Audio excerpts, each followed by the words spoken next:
राम ने बुलाया है, राम ने बुलाया है, मोदी को बुलावा आया है।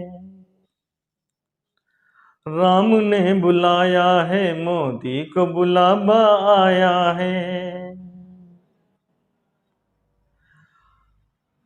क्या मुर्मू जी को, क्या खड़गे जी को भी कोई बुलावा आएगा, क्या कोई बुलावा आएगा। राम ने बुलाया है, मोदी को बुलावा आया है। क्या मुर्मू जी को, क्या खड़गे जी को भी कोई संदेशा आएगा, क्या कोई संदेशा आएगा। नमस्कार साथियों, मैं विनोद विद्यार्थी एक बार फिर अपने खास कार्यक्रम पोस्टमार्टम में। साथियों, आज का पोस्टमार्टम आपको थोड़ा सा विचलित कर सकता है। यदि आप विचलित होते हैं और आपकी किसी भावना को कोई ठेस पहुंचती है तो उसके लिए मैं आपसे पहले से ही क्षमा प्रार्थी हूं। मेरा कोई भी आपको कष्ट पहुंचाने का, आपके प्रति मेरा कोई दुराग्रह नहीं है। साथियों, 22 जनवरी को आदरणीय यशस्वी विश्वगुरु श्री श्री 1008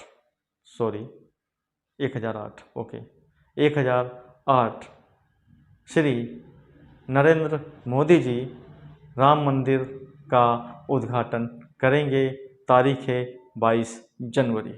आप सभी आमंत्रित हैं मेरी तरफ से, परंतु फिर भी ऑफिशियल आमंत्रण जरूर प्राप्त कर लें, क्योंकि मैं कोई ऑफिशियल आमंत्रण आपको नहीं दे रहा हूं। परंतु क्योंकि राम की बात है तो मुझे लगता है उसके लिए किसी ऑफिशियल निमंत्रण की आवश्यकता नहीं है। साथियों, जब राम मंदिर का उद्घाटन हुआ था और हमारे यशस्वी जगत गुरु विश्वगुरु श्री श्री 108 ने उस मंदिर का उद्घाटन किया था, उस समय हमारे देश के प्रथम नागरिक राष्ट्रपति श्री रामनाथ कोविंद जी थे और उन्हें उस उद्घाटन समारोह में नहीं बुलाया गया। यह अपमान था एक तरह से राष्ट्र के प्रथम व्यक्ति का, और जब राष्ट्र के प्रथम व्यक्ति का अपमान हो तो वो अपमान पूरे राष्ट्र का होता है। ऐसा ही नहीं, बल्कि जब नए संसद भवन का उद्घाटन किया गया, शिलान्यास भी किया गया और उसका उद्घाटन किया गया, तब भी वर्तमान राष्ट्रपति श्रीमती द्रौपदी मुर्मू जी को उस उद्घाटन समारोह में नहीं बुलाया गया। अब इसके पीछे क्या रणनीति थी, क्या भावनाएं थीं, क्या धारणाएं थीं, यह तो जो निमंत्रण देने वाले हैं वही जाने। परंतु मुझे लगता है कि अभी भी देश के अंदर, विशेष तौर पे धार्मिक समारोहों में जहाँ पर धर्म का मामला हो, वहाँ पर अति शूद्रों की हालत बहुत अच्छी नहीं है।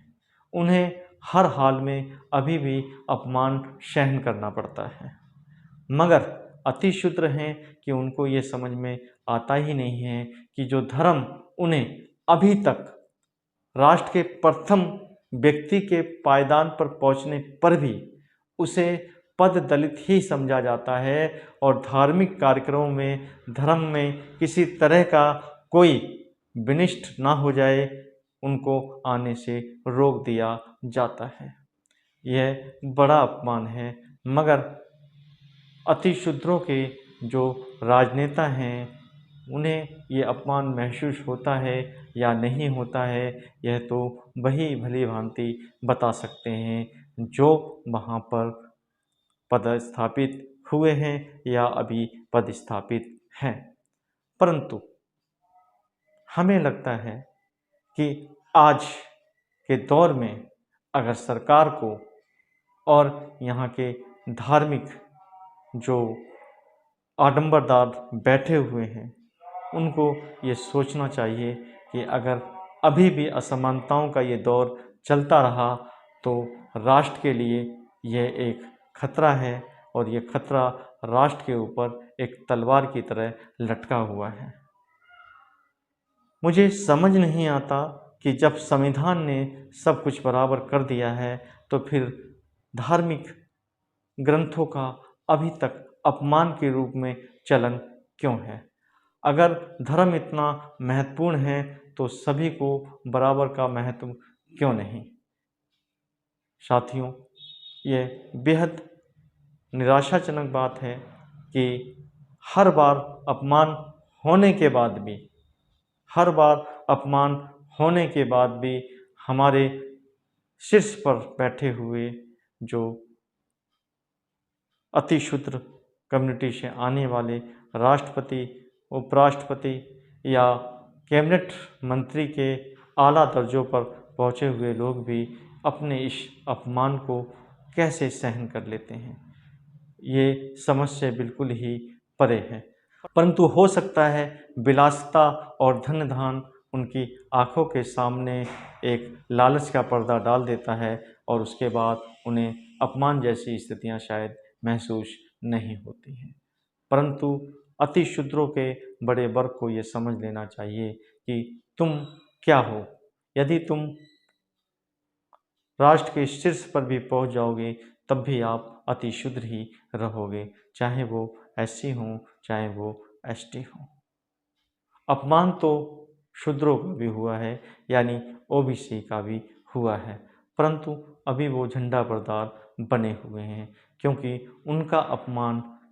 उनके अपमान की डिग्री थोड़ी सी कम है और कम अपमान सहन करके उन्हें लगता है कि जिनका ज़्यादा अपमान हुआ है, चलो हमारा उनसे थोड़ा कम अपमान हुआ है, इसलिए हम कम से कम थोड़ा बड़ा बने रहते हैं और अपने इस बड़ा होने की जो सोच है वो लगातार SC, ST, OBC को पीछे की ओर ढकेल रही है। अब 22 जनवरी को देखेंगे कि समानता की आंधी चलती है या फिर ठीक वैसा ही होता है जैसा हर बार होता रहा है, शूद्रों का अपमान, अति शूद्रों का अपमान। मगर क्या शूद्र और अति शूद्र इस अपमान पर विचार करेंगे और अपनी कोई नई रणनीति बनाएंगे, यह भविष्य के गर्भ में है। साथियों, यदि ये वीडियो आपको अच्छा लगा है तो प्लीज़ लाइक कीजिए, चैनल को सब्सक्राइब कीजिए, घंटी बजाना ना भूलें ताकि हमारे नोटिफिकेशन आप तक समय पर पहुंच सकें। अपने साथियों को वीडियो शेयर ज़रूर कीजिए और साथ ही साथ कमेंट करना ना भूलें। हम नेक्स्ट वीडियो के साथ आपसे फिर मिलेंगे। जब तक के लिए नमस्कार।